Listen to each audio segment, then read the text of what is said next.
going through that, lacrosse was my passion. I wanted to be an All-American. I wanted to be the best of the best. Having that surgery, completely crushed my dreams, but you could either go one way of, keep going forward and being positive, or crying about it every single day. And I did not want to waste my energy crying about it every day.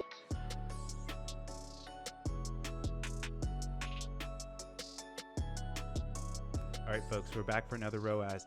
And I am so excited. When I saw this on the calendar, I have been stalking your Instagram and Twitters for quite a while now. You have a Bari's Looks, which I'm very into, where you're very a bit of a fashionista. But Bari Rosenstein, did I hit it? I did it good, right? Yeah, you got it. Yeah. Amazing. Thank you for coming on the show. You are the woman behind all of the Jambas and Auntie Anne's. Is it Auntie or Auntie? It's Auntie. Don't get me started. Oh my gosh. Let's keep it. Let's start it on a good. Don't even go down that quagmire. Okay. Yeah, you got my name right. You got Auntie Anne right. Let's keep it rolling. I'm taking it and running. Bari, thank you so much for coming on the show. So as always, I am in the Austin, Texas HQ. Where does this podcast find you today? I am in Atlanta, Georgia. Woo, hot Atlanta. Amazing. Yeah. I actually heard very good things about this city. Our head of finance is actually out of Atlanta. You haven't been there your whole life though, right? You went to school in PA, you're telling me? You did some lacrosse there, and so give me some background. Yeah. So born and bred in Baltimore, Maryland. Go Ravens. The Wire, also a credible show. Yeah, The Wire. So I grew up right outside of the city. And then I went to college at a small liberal arts college called Elizabethtown College, right in Amish town. And I studied corporate communications, graduated in 2014 when social was just becoming a career. And then after college, I moved back to Baltimore, did some work at 2 different agencies in the city. And then I moved to DC to work for the Coca-Cola company, where I led social for Honest Tea, and then eventually Zico Coconut Water and Costa Coffee. And then, cool. Yeah. And then Honest Tea got though, right? R.I.P. They got, but there's some work happening with Seth Goldman. So Amazing. Really excited about what he's working on. Love Seth. And they decided to close the Honest Tea office in DC, and they offered to relocate me to Atlanta. And I said, why the heck not? And best decision of my life. And so I worked for Coke for about another year in Atlanta. And then I joined Focus Brands to lead social for Auntie Anne's last year in 2021. Feels like forever ago. And then this past December, there was some shuffling in the organization, and I got, promoted to lead social for Auntie Anne's and Jamba, and now I'm a people manager, so managing my wonderful specialist. Her name is Kenna McKenzie, and we are the 2 brains behind Auntie Anne's and Jamba.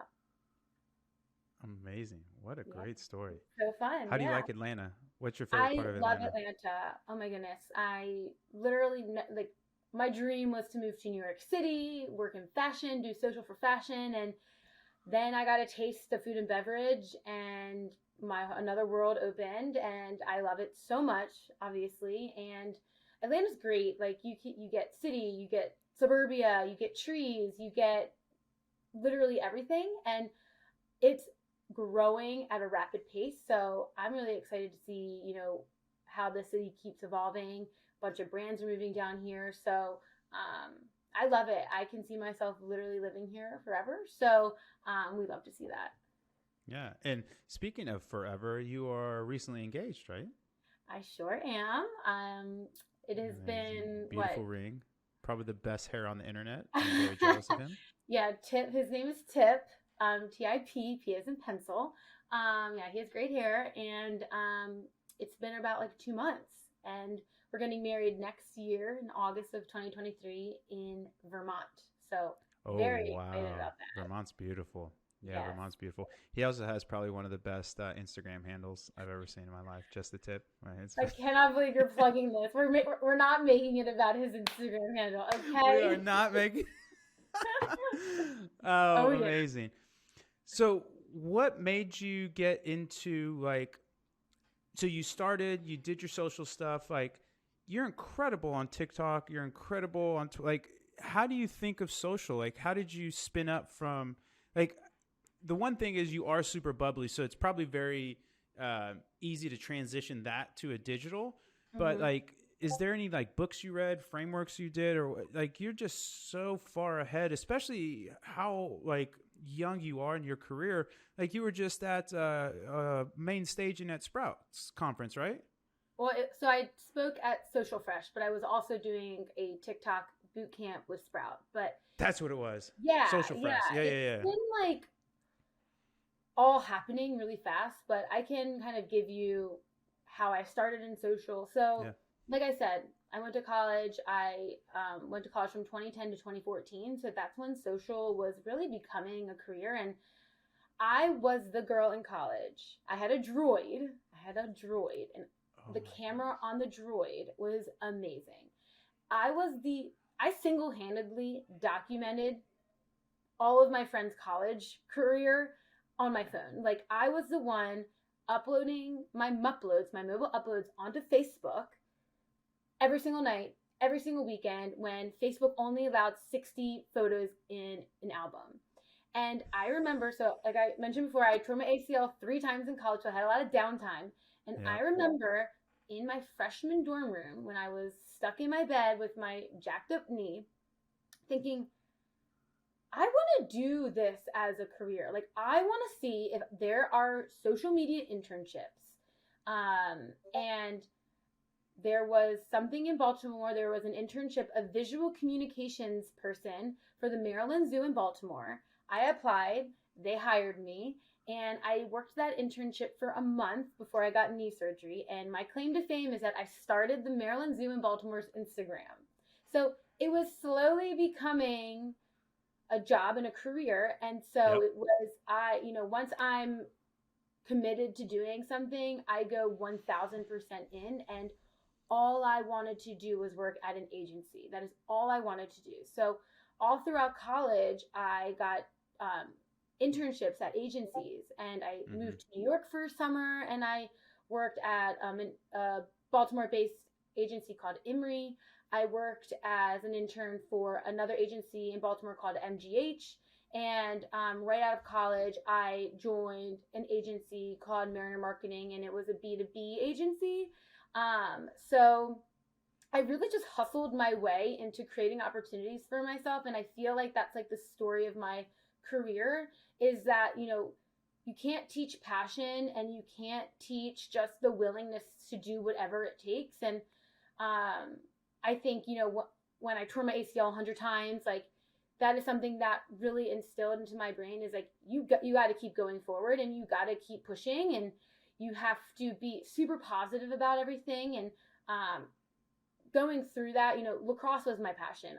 I wanted to be an All-American. I wanted to be the best of the best. And, having that surgery, completely crushed my dreams. But you could either go one way of, keep going forward and being positive, or crying about it every single day. And I did not want to waste my energy crying about it every day. So I think that kind of like experience of my lacrosse dreams kind of flushing down the toilet really like changed my perspective on life. I know this is going to sound so like cringe, but like it made me into such a positive person. And you have to believe that everything happens for a reason, and that, you are thrown all of these obstacles for a reason, and it's how you react to them is what really kind of moves you forward. And for me, it was like, I'm going to get better.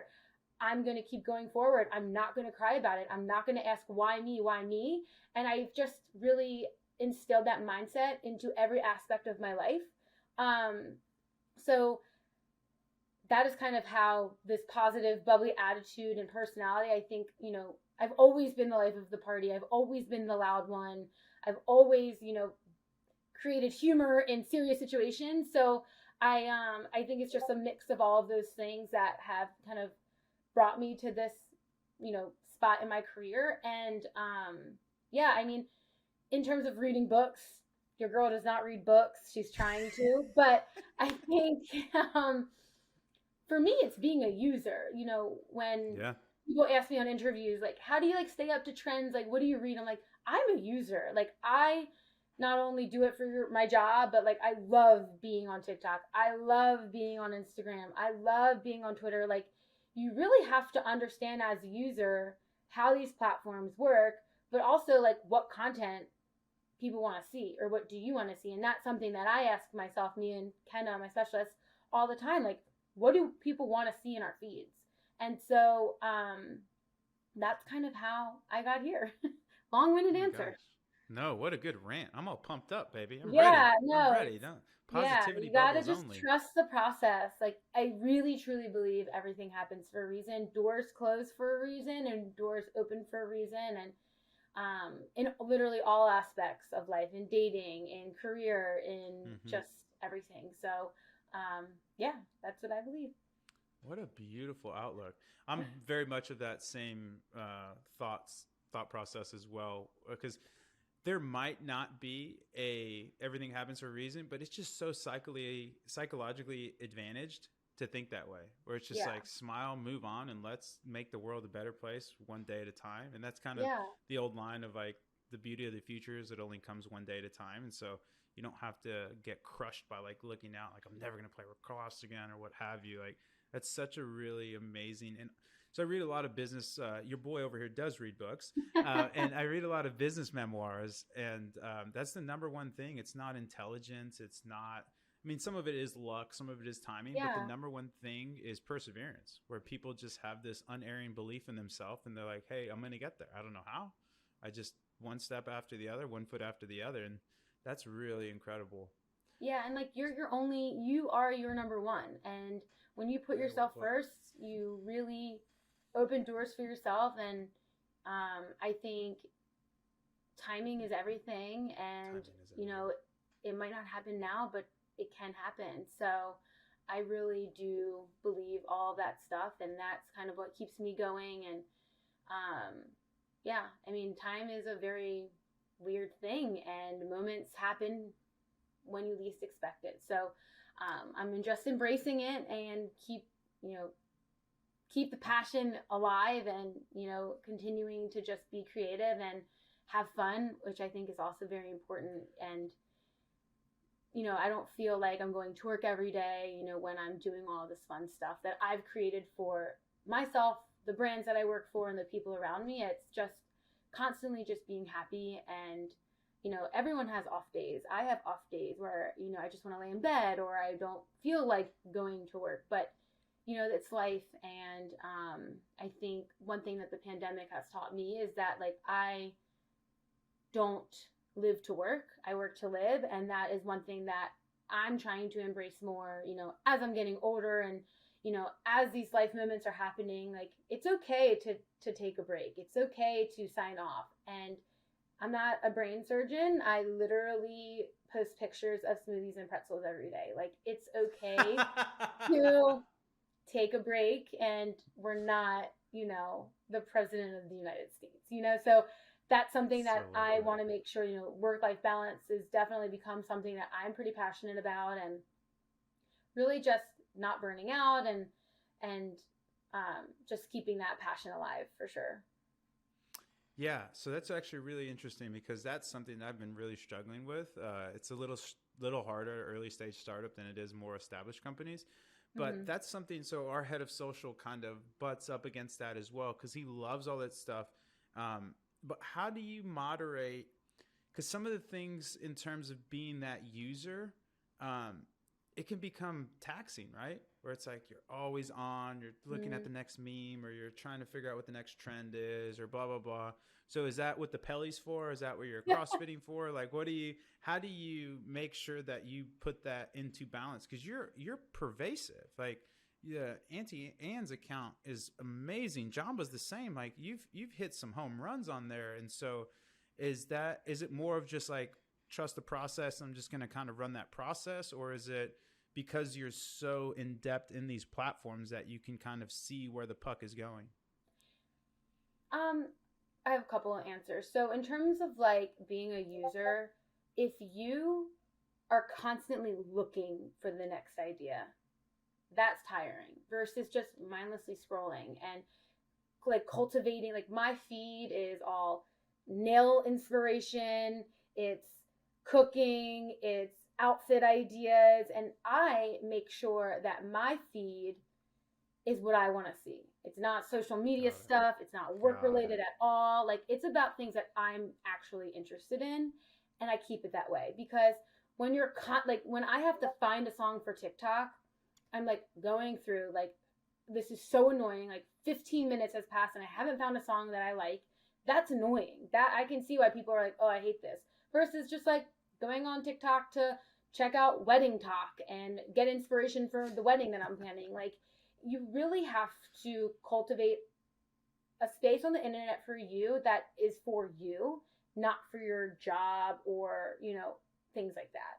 So I keep that real, that's something that I really focus on is when I'm on social, when I'm on Twitter, when I'm on Instagram or TikTok, I'm getting content that brings me joy versus work stuff and versus all that kind of noise. Because then the trends come and then you're like, oh, like this is a good idea for Auntie Anne's. Let me save that. Or this song would sound really good with that Jamba content we just shot.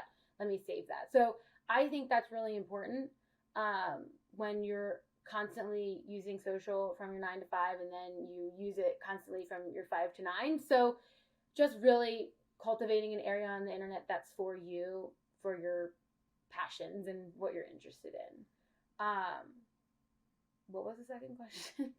I don't remember. You took me into Me so either, many but different that's directions. like I my love whole it. thing. It's like No, that's really helpful. yeah, that's kind of how I use my personal social is, you know, I'm not posting about, you know, how to do TikTok on my personal Instagram. Like it's not about that. I'm not, you know, if you want to ask me questions on how to TikTok, I can answer them for you, but I'm posting pictures of my outfits. I'm posting Instagram stories of, you know, what I'm doing on the weekends. Like I'm not here, you know, that's what I like to do.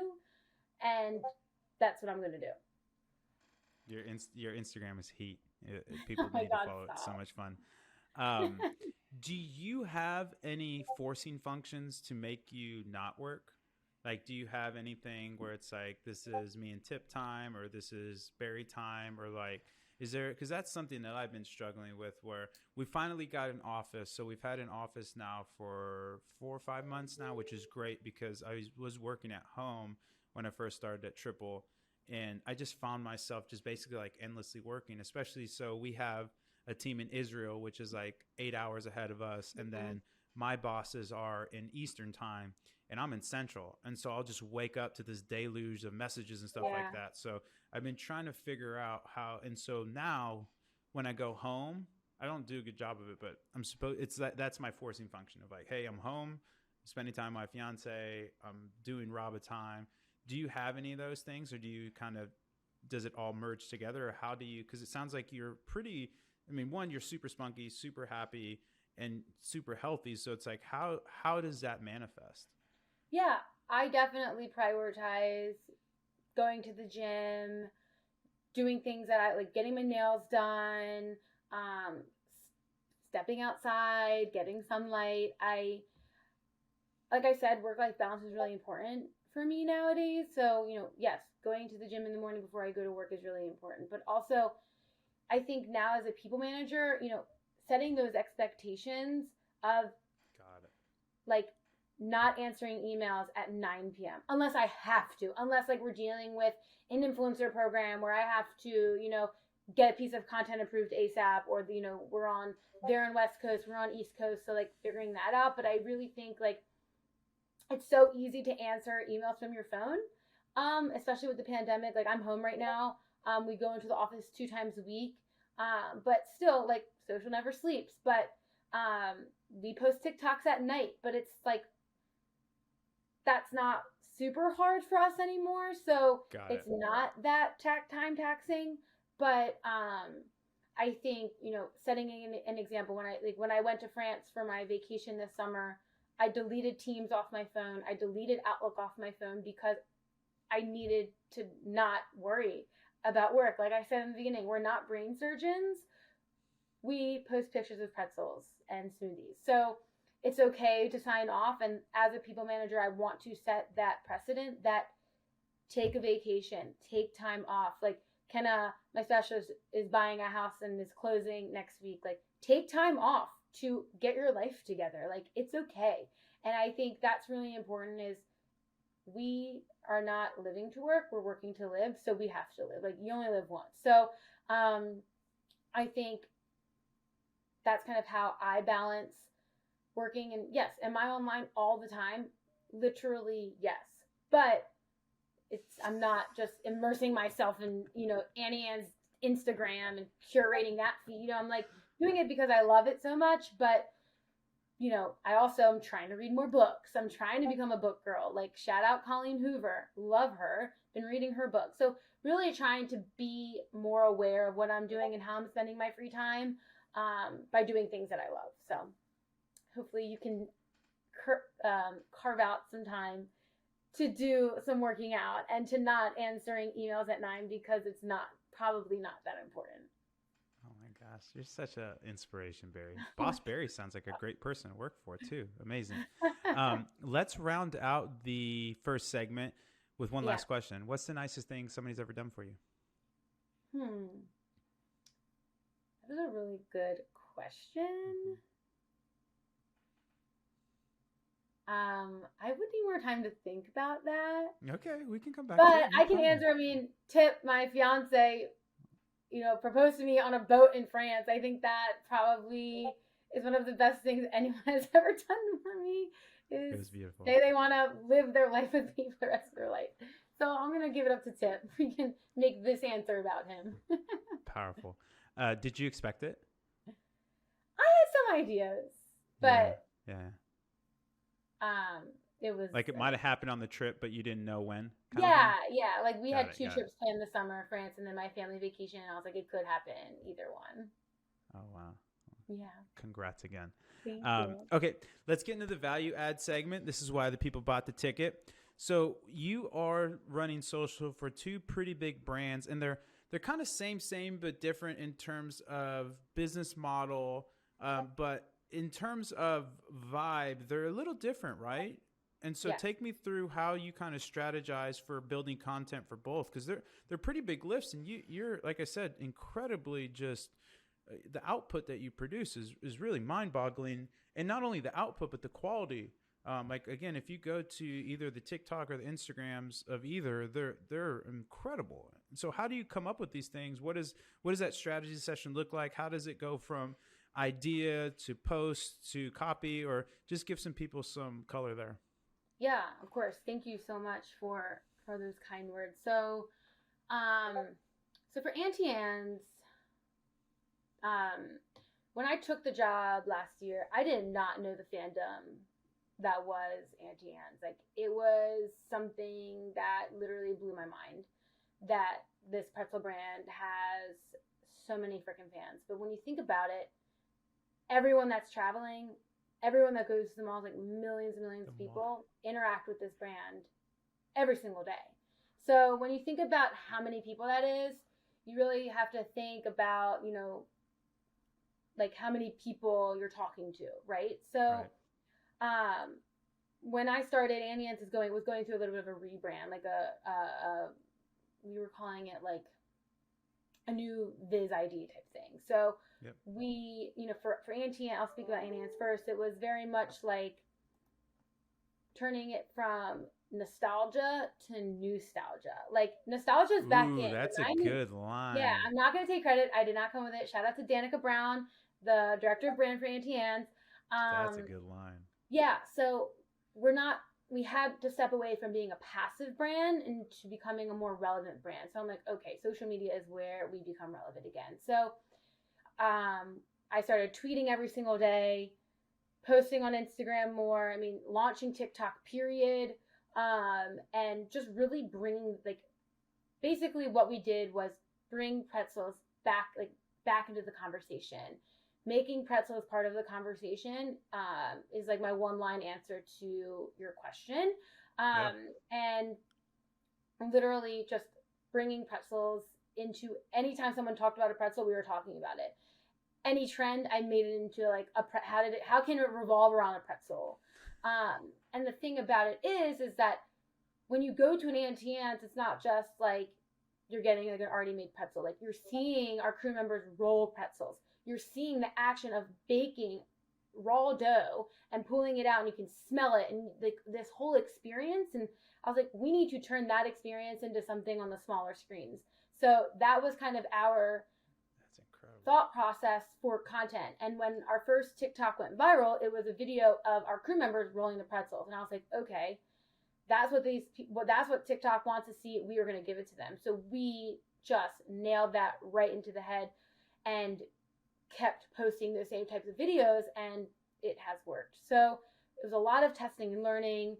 And another thing that I'm really thankful for Auntie Anne's is we're part of culture. People talk about Auntie Anne's organically, and it goes viral. And anytime someone tweets about Auntie Anne's in a drive-through, or Auntie Anne's this, going to the mall and only getting Auntie Anne's, like it blows up. So people use it for clout. People use it to go viral. So we're really lucky that we're part of culture in that type of way, because it makes our lives a lot easier to kind of bring those pretzels to life. And then for Jamba, when I got my hands on that brand, there was a lot that needed to kind of be fixed and be, kind of massaged. And for me, the content was the number one important thing that we needed to figure out, because when you looked at the feed, it didn't feel like a brand account. It just all over the place. There was no branding there. You had no idea what you were looking at. So for me, I wanted to bring Jamba branding and that brand to life first. So we, redid all of our content shoots. We started tweeting every day. I had Kenna post on TikTok every single day for months. She still does it. So now we're starting to build a new community. And for us, it was really bringing that branding to life. So if you go to our feed now, the content is just screams Jamba. And, we have all these colors to play with. We have all of these different products, smoothies, bowls, matcha, coffee, shots, like not like alcoholic shots, but like wheatgrass shots and stuff like that. Like we really needed to pump branding back into this brand and reestablish who we are in the smoothie category and wellness category. So that was my number one thing that I really needed to do when I got my hands on that brand, is bring that branding to life. So yes, we pump out a lot of content, and we have strategies for each, I guess, platform element. Like Instagram stories, where we push, all of our deals and our loyalty offers and things with links. Our feed is really about LTOs, but also that evergreen content, memes. And I think right now there's an industry trend of creating this imperfect feed, whereas before it was very like aesthetically pleasing. So we're moving into that. So posting some of our TikToks on Reels, and really prioritizing Reels because they do so well for both brands. And then for TikTok, Auntie Anne's and Jamba are completely different.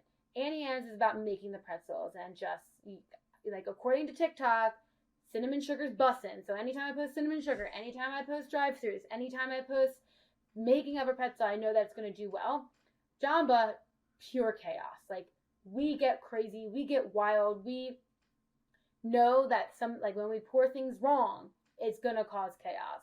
When we tell people, no, we're not going to give you free smoothies, it's going to cause chaos. And I think the biggest thing for Jamba is that the wellness smoothie category is so saturated. So it's really hard to stick out, where the pretzel category is Auntie Anne's. Like there's literally no one else. So that's where our minds are. It's like, how do we break through in the smoothie category when there's a bajillion, like smoothies are like an aesthetically pleasing thing to look at in blenders and stuff like that.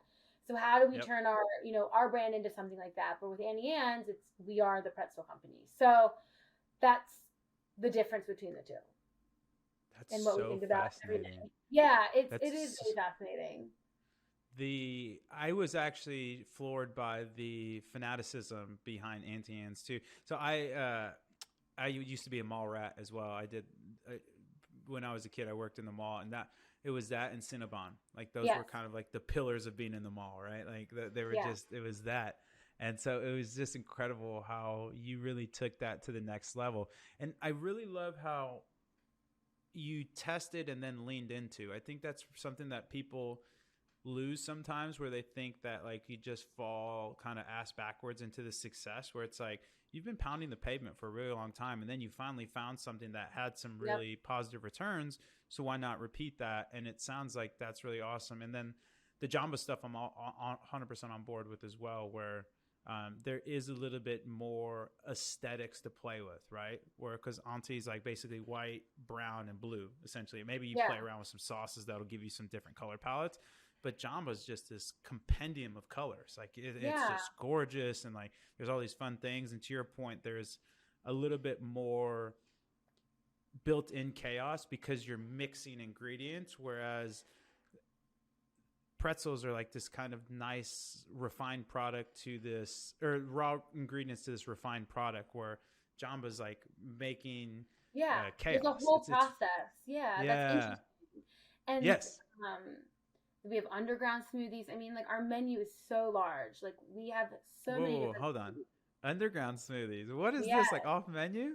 Yeah, we have off menu smoothies. What are the best ones? I've never tried an off menu there's so smoothie. many. There's literally so What are many. your favorites? Give me 2 of your favorites.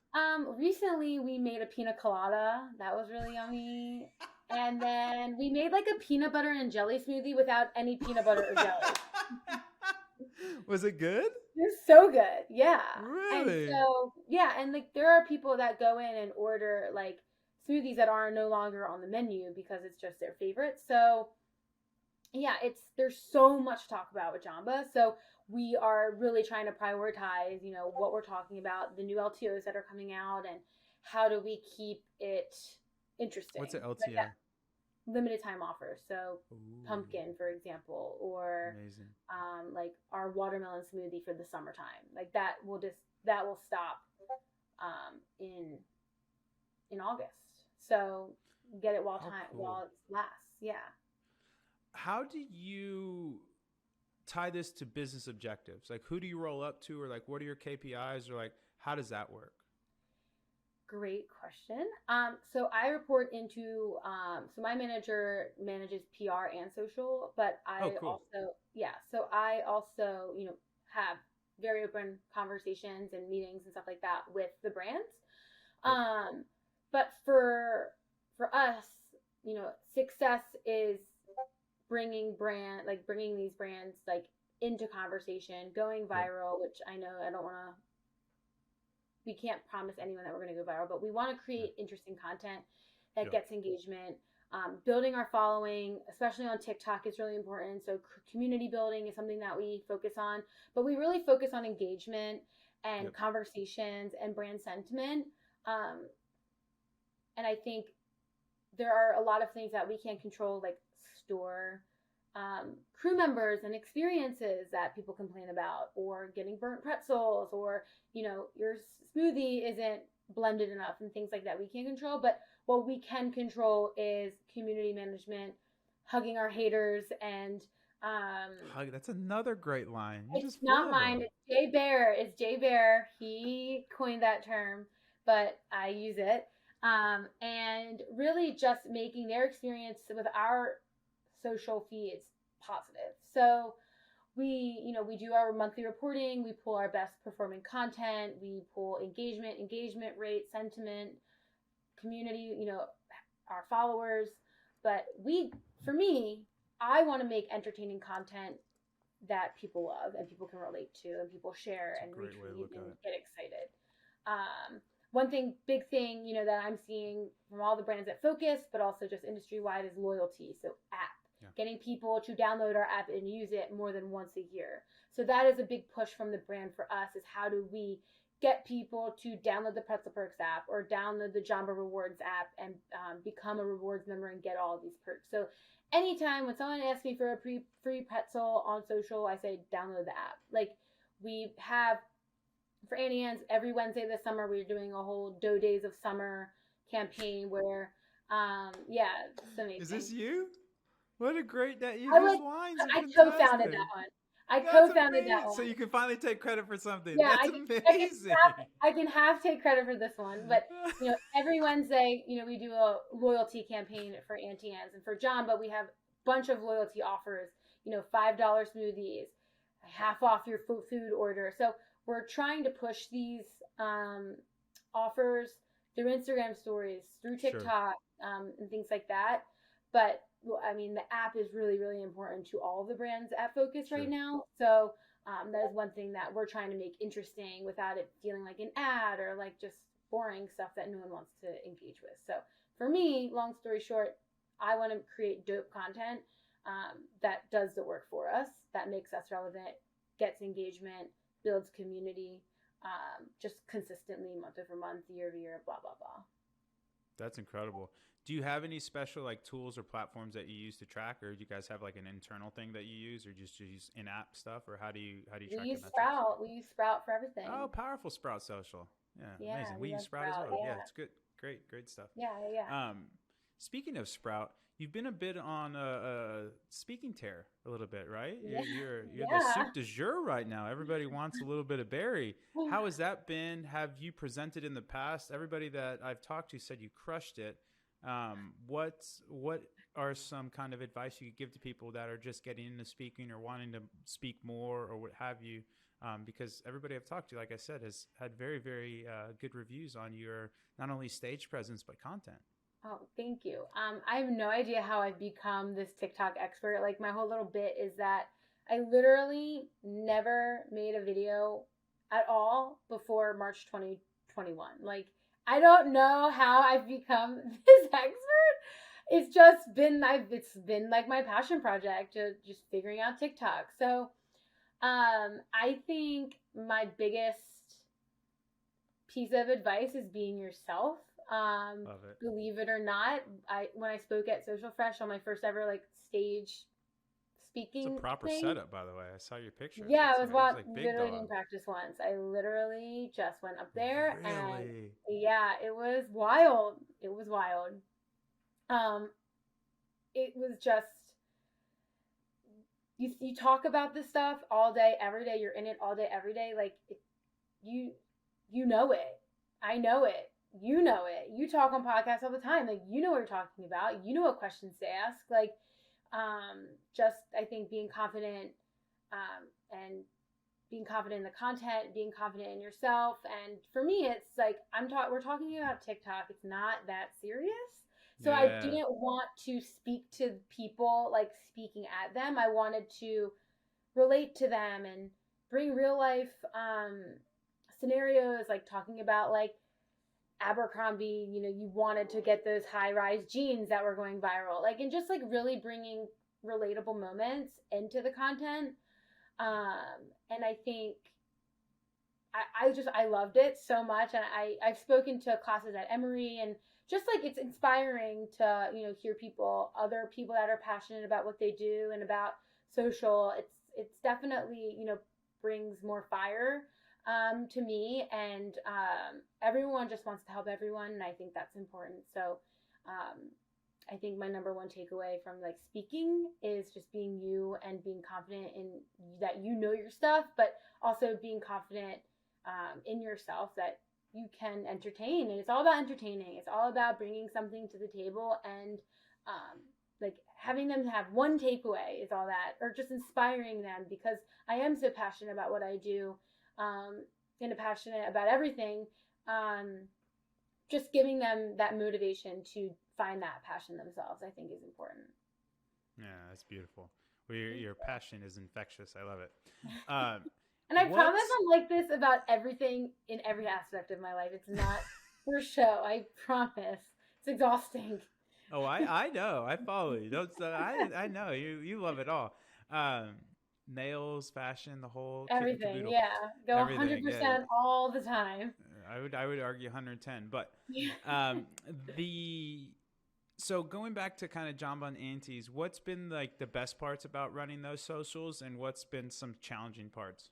Yeah, I think the best part is creating content that people love and people talk about. Like I posted a TikTok about a drive-through for Auntie Anne's, and it got like press coverage. Like that was really cool. That's cool. Like, how does that happen? But I think one of the most rewarding things from Auntie Anne's was it was like literally like 2 months after I started this. Her name is Catherine. She tweeted about an Auntie Anne's drive-through, and it went mega viral. And we sent her to our grand opening for our first ever drive-through in Wiley, Texas. And it was her first time traveling with her boyfriend at the time, and it was her first time like ever doing any like all expense paid trip, and it was just so much fun to see her excitement and to really give her this moment with a brand that she loves so much. So that was amazing. Shout out to Catherine. She's amazing. So that was a really fun moment for me, but also Cash App. We just did a Cash App campaign. We were #1 trending on Twitter all day for free. So that was amazing. For Jamba, I think I'm very passionate about content. I love content, and I think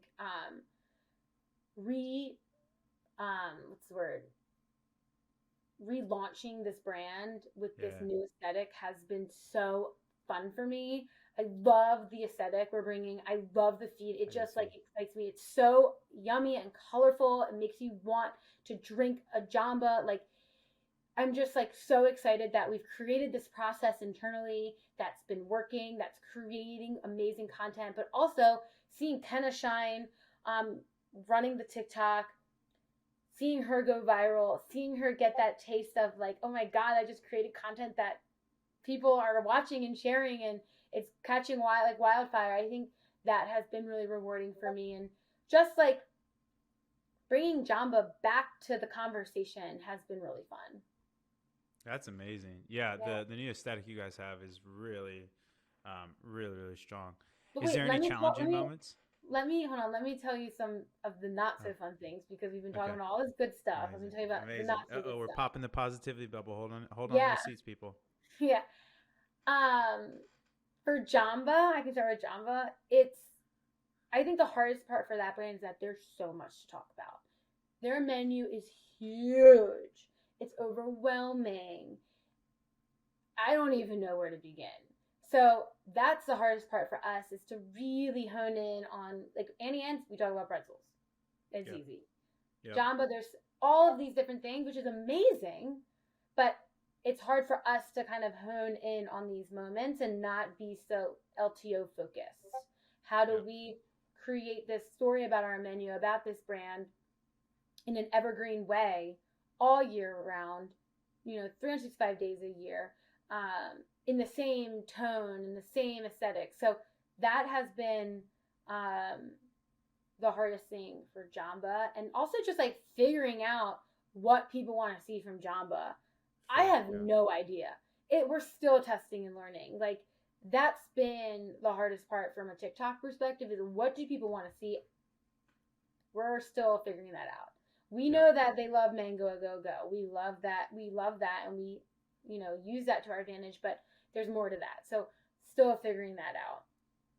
For Auntie Anne's, it's the amount of content we need. It's creating content over and over and over again, and what is the next reiteration of the content? What does it look like over and over again? Because we do run similar campaigns year over year. So how do we continue to make Auntie Anne's interesting? How do we continue to create LTOs that are interesting for our consumers and not getting stale, no pun intended? So I think that is kind of our not so easy parts of running those accounts.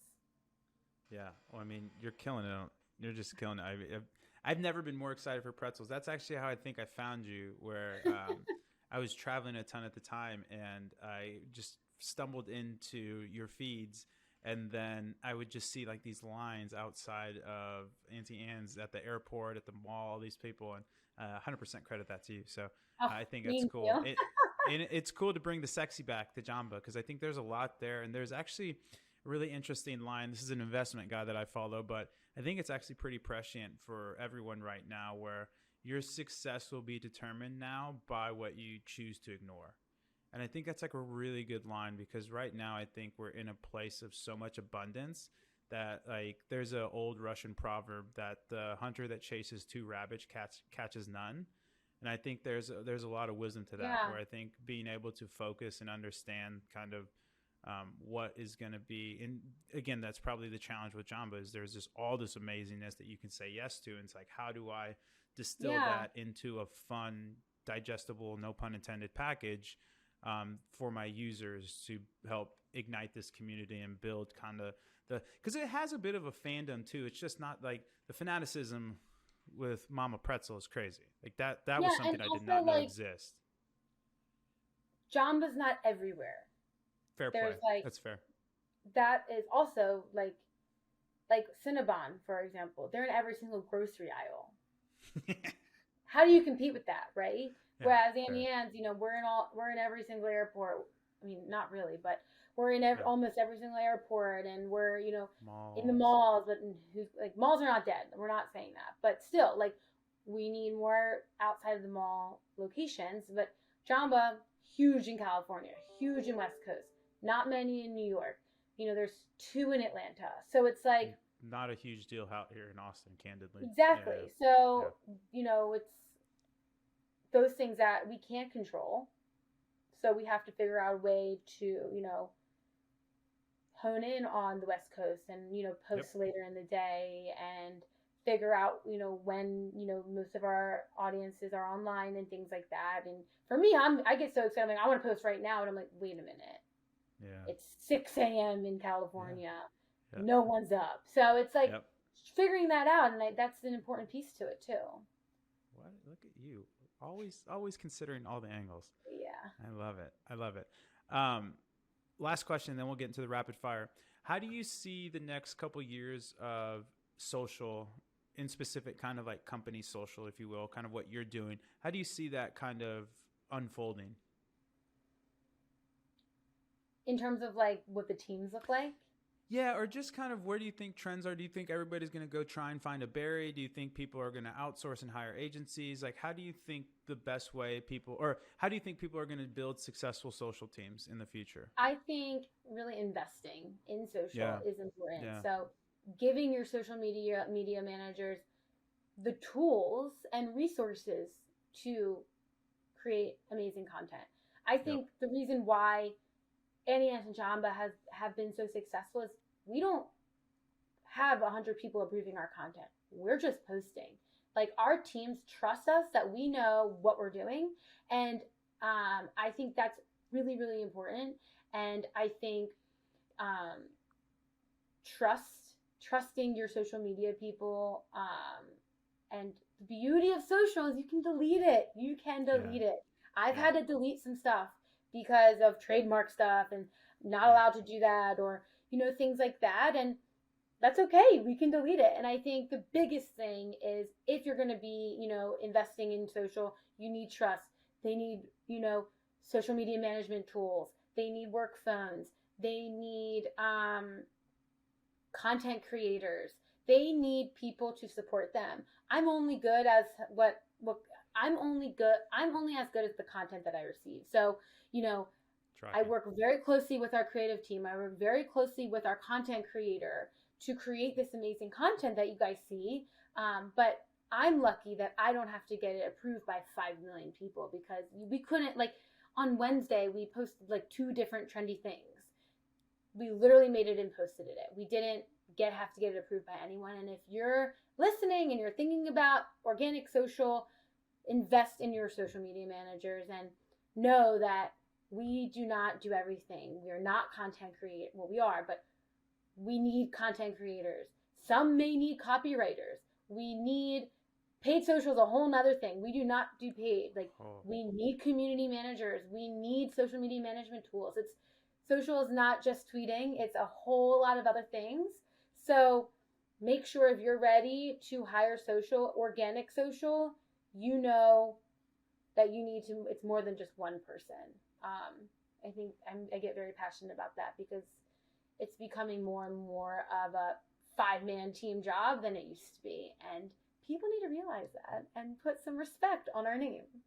Put some respect on that organic social, people. Yes. No, I could not agree with you more. I think that's one thing that when I brought on Tommy and then let him build out that team, that was very top of mind for me, where I wanted to make sure that he had the resources to succeed, because that is kind of a bit of a stigma in terms of that, where you get an organic person and you can do paid too as well, and you can do this as well, and you can do this, and then you're just spread across like 78 different things. You're pulling your hair out. It ain't the path. So I mean, we're now managing 4 or 5 different platforms with all different cadences, with all different strategies. Like, how do I do that and paid and influencers and this and that? Like, it's whoa. It's scary. Totally with you. Are you ready for the rapid fire? I'm scared. Here we go. Okay. No, it'll be fun. Okay. Atlanta, overrated, underrated? Underrated. Ooh, okay. Monaco, overrated, underrated? Underrated. Or overrated. Really? Overrated. Okay. I was going to say you totally Sorry, overrated. Going to university. Overrated, underrated? I would say everyone should go to college. Oh, really? Yeah. Interesting. Very hot take. Okay. Mm-hmm. I think it was some of the best years of my life. Oh, that's beautiful. That's wonderful. Mm-hmm. CrossFit, overrated, underrated? Underrated. Really? It's not a cult. I promise. If you think it's a cult, you're not in the right gym. That's fair. You did win Athlete of the Month, if I may I add. The Peloton, overrated, underrated? Underrated. I'm obsessed with it. Oh, obsessed. Yeah. Love it. I try and do it when I do the hotels. I'm trying to get one here at the office. What gives you more? You don't have any gray hair. You have a beautiful head of hair. But if you did get gray hairs, what gives you more gray hair, Jamba or Auntie Anne's? Jamba. Okay. Amazing. I have my whole team to back me up on that. Paris, overrated, underrated? The fruit? No, Paris. Oh, Paris. I said Paris. I'm like, Paris. Oh, no, rock. Paris. Paris can rock. A little Paris? cinnamon. Mm-hmm. I think underrated. I just didn't. I need more time there. Okay. I need more time there. Okay.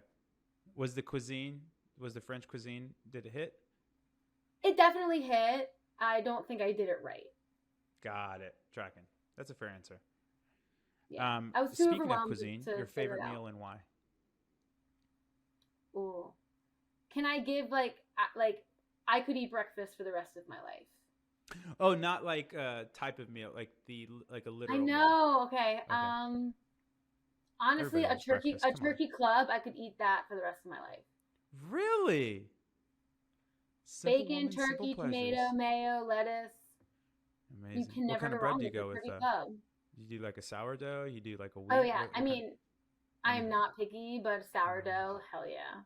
Yeah, strong. That's a good pick. Favorite TikToker? Ooh. Or favorite account? Doesn't have to be a person. Is there a brand account that you're really into? You can say your own. Not really. I'm not really a huge fan of one person. Okay. All right. Yeah. Fan of the platform though? Yeah, love TikTok. Amazing. Obviously. Favorite place travel to and why? France, because it's a great mix of things I love. Food, fashion, sites, culture. It got me very inspired. I really loved France. I love it. And more specifically, Nice. Loved Nice. Yeah, that's what you're saying. Yeah, beach. It was a beach on a beach. What did I say? City on a beach. City on a beach. Yeah. I love it. Have you been to Spain? No, that's next. Well, you should try San Sebastian. Yeah, you should try San Sebastian because it's kind of same but different. Where it's like this tiny little city on the beach, sensational food. So cool. Very cool vibe. Yeah, it was a very cool vibe. Oh my gosh, the last question. You ready? This is a hard one. If you could have dinner with 3 people, dead or alive, fictional or non-fictional, who would they be? So you're sitting at a 4-person table. You're sitting at the head. You get to invite 3 people. Who's getting the invitation from Bari? Jonathan Vaness. Who's that? Queer Eye. Amazing. I love that guy. Lizzo. Amazing. Beyonce. Fashion and music. Incredible. Yeah. Incredible. And Well, you only get to invite 3, but because you're Barry, oh, you can can invite I do a one 4th. more? Like, I love Of course. Maren Morris. I love Maren Morris. Who is that? I only know She's a singer. 2 out of I his 4. love Oh my her gosh, so you're much. making me feel old. You're making me feel old. What does she sing? Is she in a band or is she by herself? Yeah, she okay, the song that she's known for is like In the Middle. Okay. But like I like her other stuff. My pop culture references are your pop culture It's references. Okay. I'm not really missing. into pop culture. I'm They're not not into landing. pop culture either. Yeah. So No, I'm just old. Those are good picks. I didn't realize you were such a music girl. I should have put 2 and 2 together. But yeah. I don't know. Like I just love like Lizzo's amazing. Like I just love agreed. very confident people, and Yep. I love what she stands for. And Beyonce is just a freaking queen.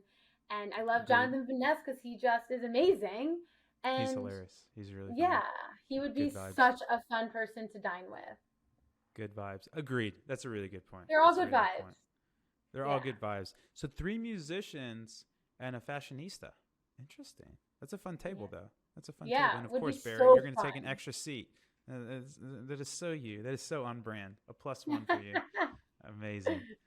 Barry, we've done it. We've almost hit an hour. know. This is incredible. This flew by. You are absolutely. This makes me so happy when people's actual like perception of my perception of their personality is like incredibly aligned with actually who they are. Like this has been such a I love it. This has been such a fun conversation. My emails. Yeah, this was so much fun. I mean, my biggest takeaway is you find a job that you love and it doesn't really feel like work. So I know that's cliche, but it's freaking true. And just little cliches at the end. Amazing. Yeah, you just gotta find something that you love, and it all works out. It all works out.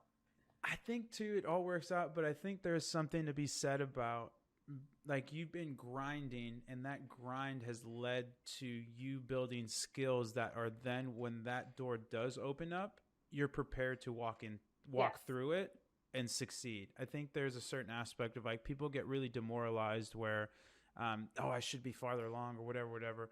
Like I'm just a believer in sharpen the sword every day and like be better than you were yesterday. And then if you just do that, like success isn't overnight. Success is like layering a bunch of small wins consistently. And then eventually something happens.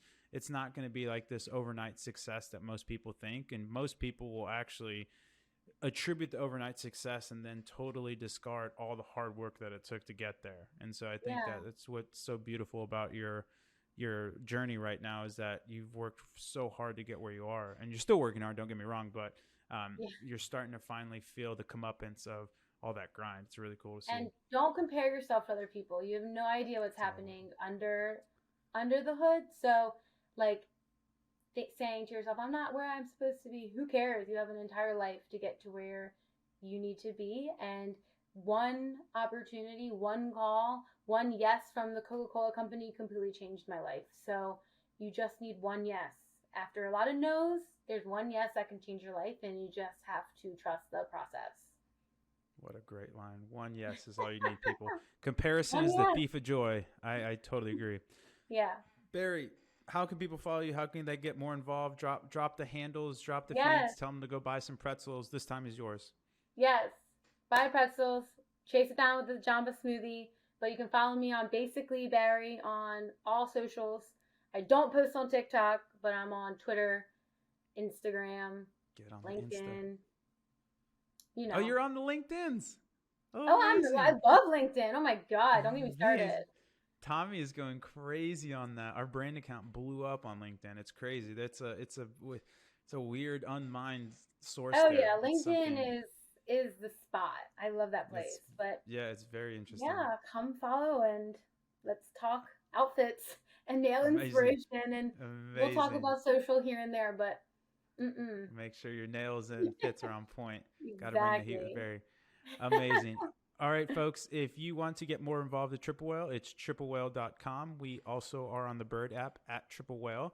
And we have a wonderful newsletter that goes out every Tuesday, Thursday. Actually, I think we featured your essay a couple weeks ago, which was very I've well had written. two. I didn't know you had. I didn't wrote know you two. had the essay heat. Quite the wordsmith you are, young lady.